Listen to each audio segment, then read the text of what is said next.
सीता और गीता 1972 की भारतीय हिंदी भाषा की कॉमेडी ड्रामा फिल्म है जो सलीम जावेद द्वारा लिखित और रमेश सिप्पी द्वारा निर्देशित है। भारत में यह 3 नवंबर 1972 को रिलीज हुई। इस फिल्म में हेमा मालिनी, धर्मेंद्र, संजीव कुमार, रूपेश कुमार, मनोरमा, सत्येंद्र कप्पू, हनी ईरानी और प्रतिमा देवी जैसे कलाकार शामिल हैं। इस फिल्म का संगीत R.D. बर्मन ने तैयार किया है।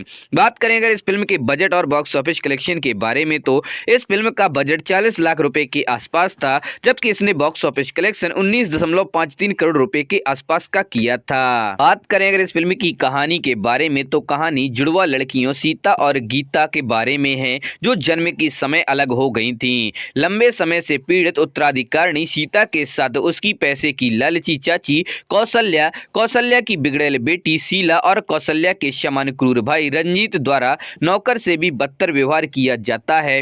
इसके बाद तथ्य यह है कि परिवार सीता के दिवंगत माता पिता के पैसे पर जीवन यापन कर रहा है। सीता की एकमात्र सांत्वना उसके नम्र चाचा बद्रीनाथ और बुजुर्ग व्हील चेयर से चलने वाली दादी की बीच है। इस बीच गीता एक झुग्गी बस्ती में पली बड़ी एक साहसी लड़की बन जाती है और अपने दोस्त और पड़ोसी राका के साथ एक स्ट्रीट परफॉर्मर के रूप में काम करती है।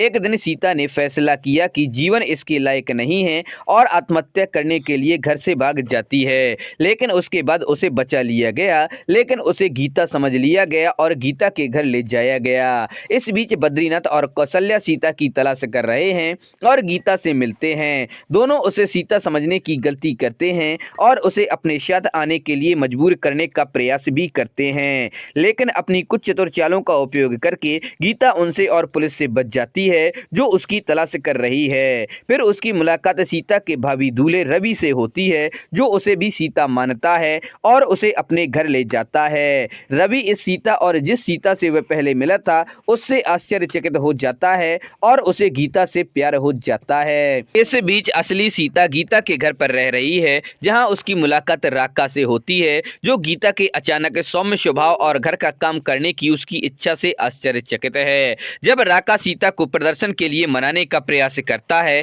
तो वह ऐसा करने में असमर्थ होती है। हालांकि राका को सीता से प्यार हो जाता है, कहीं और असली गीता सीता के घर पर रह रही है जहां उसे उस क्रूरता का एहसास होता है जिसके तहत सीता रह रही है और कौशल्या और रणजीत को सबक सिखाने की कसम खाती है। वह हर चीज को उचित दिशा में स्थापित करना शुरू कर देती है और पैसे पर नियंत्रण करना फिर से शुरू कर देती है और अपनी दादी को उस घर की मुखिया के रूप में बहाल कर देती है जहां पर वह रह रही है। हालांकि जब रंजीत बाजार में असली सीता को देखता है और सच्चाई का पता लगाता है तो चीजें काफी ज्यादा बदल जाती हैं। इसके परिणाम स्वरूप गीता का पर्दाफाश हो जाता है और उसे पुलिस द्वारा छद्मवेशी होने का आरोप में गिरफ्तार कर लिया जाता है, जबकि कौशल्या और रणजीत सीता का पता लगाते हैं और उसे मूक गुलामी, दुर्व्यवहार और कारावास के जीवन में वापस लाते हैं। फिर भी राका ने गीता को जेल से अपहरण कर लिया और खुलासा किया कि वह सीता की लंबे समय से खोई हुई जुड़वा बहन है, जिसके कारण सीता, गीता, राका और रवि रंजीत और उसके गुर्गों के खिलाफ लड़ते हैं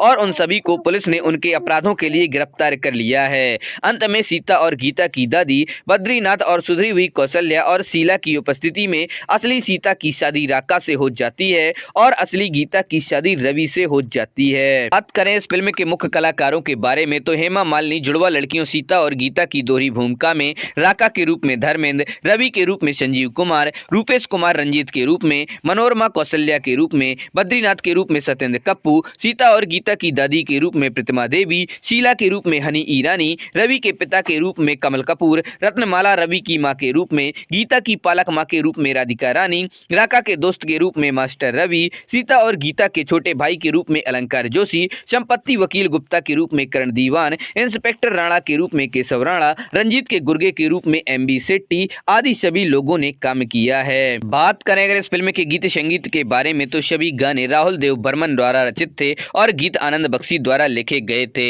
इस फिल्म में कुल 5 गाने हैं। पहला है अरे जिंदगी है खेल, इसको मन्ना डे और आशा भोसले ने गाया है। दूसरा है ओ साथी चल, इसको किशोर कुमार और आशा भोसले ने गाया है। तीसरा है कोई लड़की मुझे कल रात, इसको किशोर कुमार और लता मंगेशकर ने गाया है। चौथा है हाँ जी हाँ मैंने शराब, इसको लता मंगेशकर ने गाया है। पांचवा है अभी तो हाथ में जाम है, इसको मन्ना डे ने गाया है। तो दोस्तों आप लोगों को वीडियो कैसा लगा, पसंद आए तो लाइक करें और अपने दोस्तों के साथ शेयर करें। हमारे चैनल पर पहली बार आए हैं तो हमारे चैनल फैक्ट्स क्रिएटर जी को सब्सक्राइब करें और और बेल आइकन भी दबा दें।